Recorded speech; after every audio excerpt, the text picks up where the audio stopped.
Welcome back. You're watching the Big India Today Economy Roundtable. On the day, Nirmala Sitharaman, the finance minister, presented a whole slew of measures which she hopes will help revive the fortunes of the Indian economy.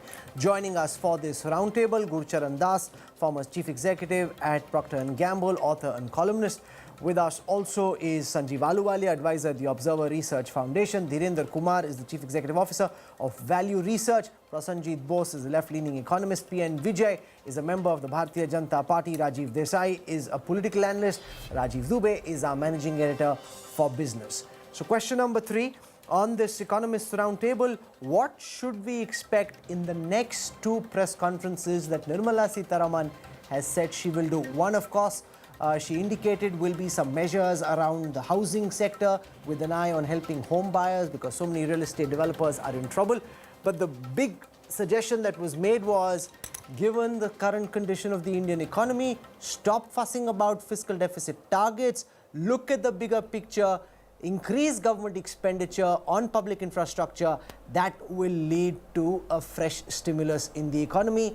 P.N. Vijay, that's what India Inc., most people watching would love to see. Is that at all possible? Do you believe that could be next on the cards?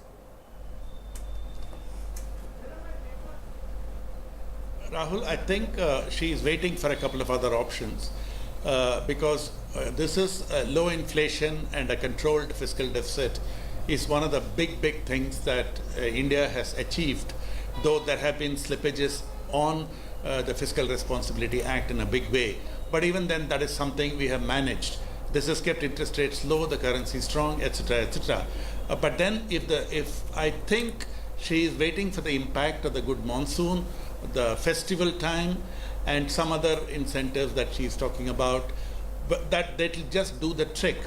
But I'm sure that if these don't work, and down the road we are in the first half of this year, we don't cross, let's say, 6.5% to 7% GDP, the government will accept a slippage of even 40 to 50 basis points in the fisc and stimulate the Kumar, do you believe that's the direction to go? Because especially foreign investors look very carefully at a government's fiscal discipline in the middle of that. If the government says, okay, we'll allow the fiscal deficit targets to slip, but we need to spend more because we need to revive the economy, how do you see that being perceived, and do you believe that's the way to go? No, everybody knows that there is a problem, but it's very hard to pinpoint on how to do it. And I don't think just making a grand announcement that this much money will be spent will actually translate into that percolating into something very quickly. So I would say that, the confidence building announcement, fixing, the interface, I think that, in the panel here, it is not being attached great value. But I think the whole confidence destruction that happens with an entrepreneur's experience of the tax terrorism, not getting his money back, the money which he has already paid on account of GST, fixing accountability, that if you get a tax note, it has come in a very legitimate way and you can hold somebody responsible. You get a letter and you can afford to ignore it, and the finance minister is saying it, and there is a process to it. What I like about the nuts and bolts of all this is that they are setting up a time frame. It's actually long-term confidence building process. And I quite appreciate that. And it's very hard to pinpoint what will happen, but just the fact that, it's reconciliatory, it is confidence inspiring. We see lots, and of course, the 70,000 which was to come in tranches, if it comes at one go, that is an immediate problem which can be resolved, because we find also, the public sector, the kind of decision-making freeze that we see and the way she has gone about maneuvering that, or, and in a methodical way. It is not in a rush. It is not happening in a manner that just go and, write off something or fix this up, fix this in a hurry.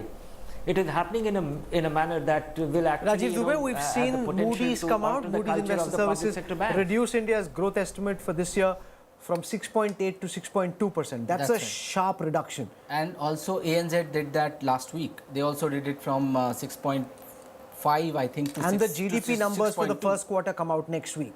That will be end of this month. and surely going to be less than 5.8. Whether it is 5.6 or 5.5, God knows. But the fact is that the economy is still decelerating. We still don't know what the bottom is, and under the circumstances, there is very little option. If you want a quick turnaround in a quarter or two, I think you have to hit at consumption.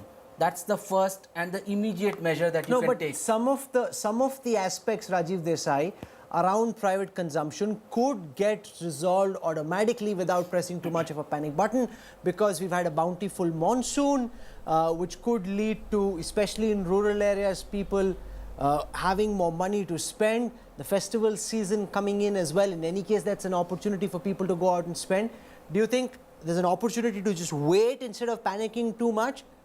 Or do you think if you wait too much, it could be too little and too late? Yeah. Rahul, this is absolutely not a financial, monetary issue of rupees and paisa or dollars and cents. The fact is, consumers are not buying, businessmen are not investing. So you got to get to the bottom, and that is the core of the problem. So you've got to get to the bottom of that. Why are they doing this? The obvious answer to that is that they have no confidence in the government's policy pronouncements, because they're not stable, they're not well thought through. Just this press conference is an example of a retraction from the budget. They're not well thought out. There's a lot of sort of Hail Mary sort of stuff going on. Let's do this and let's see what happens. This really shatters people's confidence that does this government have a stable policy? Does it know what to do? Okay, and I let think P.N. Vijay respond to that, that the government's and that holds handling back of the the economy is coming in for criticism. Naysayers say you've got unsteady hands guiding the economy. The government doesn't have good macroeconomic advisors. The government doesn't know what it's doing. You roll out a series of measures in the union budget. Then you spend this evening virtually reversing those measures. And that's drawing a lot of flack as well. Why make those mistakes in the first place if you have to take them back, P.N. Vijay? Mr. Vijay? I'm sorry, I lost the audio a little bit. Yes, now I'm back in audio. Yes. What are you asking, Rahul? The government's handling of the economic situation is coming in for criticism. People are saying you've got unsteady hands at the wheels of the economy. Why make these decisions in the budget if you just a few weeks later need to reverse them? Obviously, those decisions hadn't been thought through fully.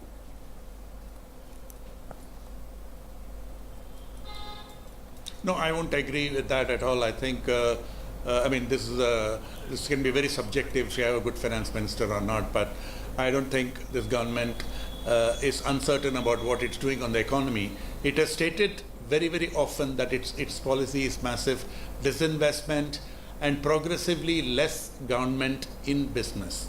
Unfortunately, there has been a slowdown all over the world, and India, it has been particularly severe because of job losses leading to less demand and a vicious circle starting. So I would say that the government is very much aware of it. It's very much capable of handling it. And the thing is, it has to do something, but it can't do things in a great hurry, Rahul. Because, for example, if we stimulate real estate, if we stimulate auto sector, then the fiscal deficit may go to 3.8, 3.9%. It may have, the stock market may crash, interest rates may go up. So it's all a very technical thing. So they'll have to do step by step. The big thing today they have done is, please don't worry, we are not harassing you. We are part and parcel of you. That should do the trick. I admit the critics are right when they say that this press conference alone is not going to stimulate the economy. But let's wait for 2 and 3. And this is a very strong economy when all is said and done. The tax department has to get that memo. Wait and watch. Let's the not Prime Minister has been saying this. The Finance Minister said earlier as well. Yes. That we don't want to be like an elephant trampling in the field. We just want the amount of just the amount of paddy that the elephant needs. But somehow people in the tax department so far, Sanjeev Ahluwalia, haven't got that memo. They don't seem to be listening to their political bosses. They're on a trip of their own. See, I think that we have to walk. Prasenjit had a very good point. They have to walk the talk. That, the problem is that the framework of the budget is a little out of sync with reality. see, if you have these massive targets sitting in the budget, the managerial incentive is always to go after them, as you would in a company too. So you have to bring the framework of the budget into sync with what is possible today. Even though, I must say, Rahul, though we all being very gloomy, 6.1 is not that bad a growth rate. I mean, it's not like we're in anywhere close to a recession. And it's not like we're No, but the government will be the judged bottom against of what the it pit. promised. The government promised double-digit growth, at the very least 8%, which they said is the record for the last 5 years. You will be held accountable to the promises you See, made. but if you look at the history of India, every 4 years of rapid growth is followed by a lull of 3 years of tepid growth. When the system actually catches up and becomes a little lax towards the end of the fast growth, and then comes another period of reform. And this is how reform happens. It's a roller coaster kind of thing. It's not, typically, unless you're China, right? I mean, we are not China. Let's be clear on that. So we are more like a roller coaster. So we have to live with that. So, but let's not focus on that. My point, Rahul, over here is that pulling back the tax people has limitations if you don't reduce their targets. If he's absolutely right, Prasenjit, if you reduce their targets to reasonable levels, they will also be Okay, so in the last part of this broadcast, I now want to look at the announcements the government made for the auto sector. She spoke of auto, she had a separate slide on the silo of auto. But is that enough? Because remember, and you saw that in the India Today Auto Roundtable, auto manufacturers were pushing for a reduction in the GST from 28 to 18%. What she's, for all practical purposes, said is that we'd put a freeze on government buying cars. Now the government, we've told all our departments, go out and buy cars. Rajiv Dubey, can that be a solution? How many cars can the government buy? Across the country, Rahul, about 5 lakh government vehicles run, which is across the country, center and states. And even if, let's say, 10% of those are replaced, that will be across the country 50,000. Most of those were already being bought except for the centers. So what are we talking about? We're talking And about remember, there are 500,000 500,000 vehicles that are lying unsold across the auto manufacturers in this so country. for an economy which is selling 1.5 million vehicles a year, a boost of, let's say, 10,000 vehicles is not a great boost. What the industry was really looking forward to was the cut in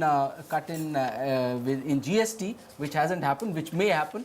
And I personally believe that there is a theory that the cut in GST PN Vijay may not happen, because what it does then is it opens up the government to economic financial blackmail. That each sector starts taking out big ads in the newspaper, starts beating their chest, mar gaye, pit gaye, lut gaye, we have to sack people, we've sacked lakhs of people, and then this government hates being blackmailed on any score, and therefore if they give in to one sector, reduce GST, it could lead to a spiral effect.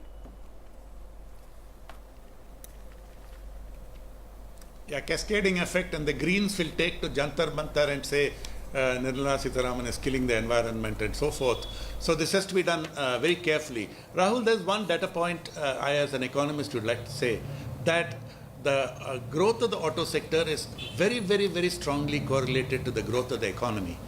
And if by whatever measures, through liquidity injection, through better, bringing less anxiety, more confidence, business confidence, we are able to stimulate the economy, surely the auto sector will rev up, because the auto sector has always lived with a higher tax. 28 is now after GST. Before that, the VST, the excise duty plus VAT was even more. So it's not that it's only panacea, but the bigger thing is Nirmala Sitharaman should somehow rev up this economy, which even as the Niti Aayog Vice Chairman said earlier today or yesterday, is in a very, very dangerous situation of maybe slipping into recession unless we take urgent steps. Okay, Dhirendra Kumar, for those who are watching, especially from the perspective of retail financial investors, if they've been, as you've been advising, putting in their hard-earned money month after month into systematic investment plans, and now they've seen, especially in the small cap and mid cap sectors,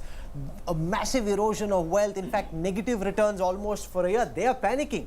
This is when a lot of these retail investors say, tawa tawa, this is where I stop my SIPs. Given the current state of the Indian financial markets, given what we've heard from Nirmala Sitharaman today, what would your advice be to them?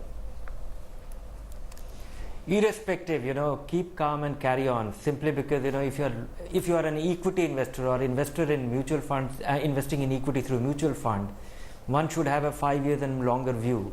And for this time frame, one can confidently invest, and I think, it's important for anybody to investing through the lean times to enhance your return. So no doubt that, we are going through a lean phase. More so after a phase when in 2007 most investors actually earned 40-50% return. But in stock market is not something which gives you inflation beating return in a nice smooth straight line. It happens in fairly erratically. Despite all this, we should not, despite all the turbulence over the last 25-30 years, we have seen that the Sensex, which may not be necessarily the best reflection of equity performance in the country, has still been beaten inflation by 1.5 times. Fixed income return by 1.5 times, and handsomely the inflation. So, I think. Final words, Sanjeev Ahluwalia, on the basis of what we've seen today. What do you expect in the next 2 installments? Well, look, I think that they should really basically reassure consumers who are buying white goods that if they're buying with a loan, and if interest rates go down in future, which by the way they should very dramatically, because our repo rate today is 5.4 and inflation is somewhere around 3.5. You still have almost a 2% real interest rate. Indian consumers and Indian producers, neither of them are used to working with a high real interest rate. They want a negative interest rate, which they've been used to in the past, or a very slim interest rate. This is way too high. So this is something that they have to reassure. If I take a loan today and 2 months later the rate goes down to 1, right? I should get an automatic benefit for that. So that is which probably he said the will happen. repo link. But the problem there is that suppose the economy tanks and inflation rises and the rate goes up, then I'm sunk as a consumer. Sure. You see, so you have to give a one-way advantage. Okay, so this has been an interesting conversation. We've been able to touch upon different dimensions of what the finance minister said, to try and explain to you what our pundits think about the impact of these announcements. For the time being, PN Vijay, Prasanjit Bose, Dhirendra Kumar, Gurcharan Das, Rajiv Desai. With me in the studio, Rajiv Dubey and Sanjeev Ahluwalia. Thank you very much for joining us on this India Today Economy Roundtable. We'll have a lot more for you on the other side. Stay with us.